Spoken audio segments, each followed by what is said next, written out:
gineno ka jowetegi bende nitiere. Alafu kendo ichaki yudo ni rowere maisha masani, ngima masani osebedo matek ahinya. Samoro nyathi nyalo neno ni an kuma ae kata nyuolana wan joma chandore kabisa. To nitie ng'ato monyalo miya pesa moro mang'eny to okodwa tiyo gi raboyunga. Iyudo kodonje obadho machalo kamano nikech chandruok kata mantie e anyuola kata e familia gi. Koro iyudo ka rowere mathoth yudo tuoche kaka mag ayaki gi kata nyaye kata ng'ato nigi nyithindo to pod en be nyathi bedo gi nyathi mane ok opango bedo go. To kendo ichako yudo ni rowere gi tuo mar ayaki nobiro higni mag 80 kucha. Tiyudo ka thoth nyithindo manonyuol gi tuoche mag ayaki gi ok ong'eyo ni onego bed ni gitiyo gi raboyunga mondo gigeng' jok ma gihero. Nikech okang' mar muonyo yath bedo negi matek kuom nyithindo mantiere gi tuo mar ayaki ni.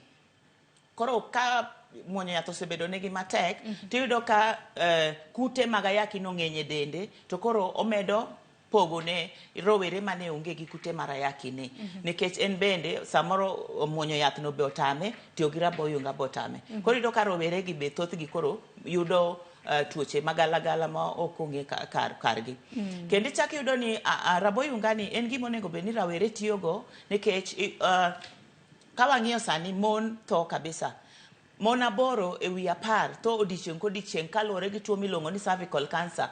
Kute mag HPV mamako dag nyuol mar ng'ama dhako cha. Nikech iyudo ni ka ng'ato nigi kute mag HPV no, human papilloma virus, nenre ni nochako timo timbe mag hera kapod otin, to noyudo HPV ni chon. Koro iyudo ka cervical cancer ni obedo bende obadho maduong' kuom nyithindo manyiri mosebedo sexually active kata mochopo higni ma koro wachope sani ni. Iyudo ka mon thone. Dine be ni gitiyo gi raboyunga ma gigeng'o kute mag HPV no, dine ok giyudo kansa no.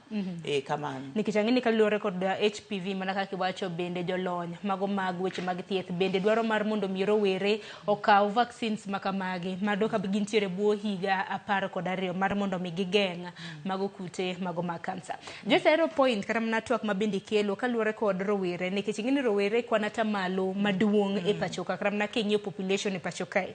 Rowere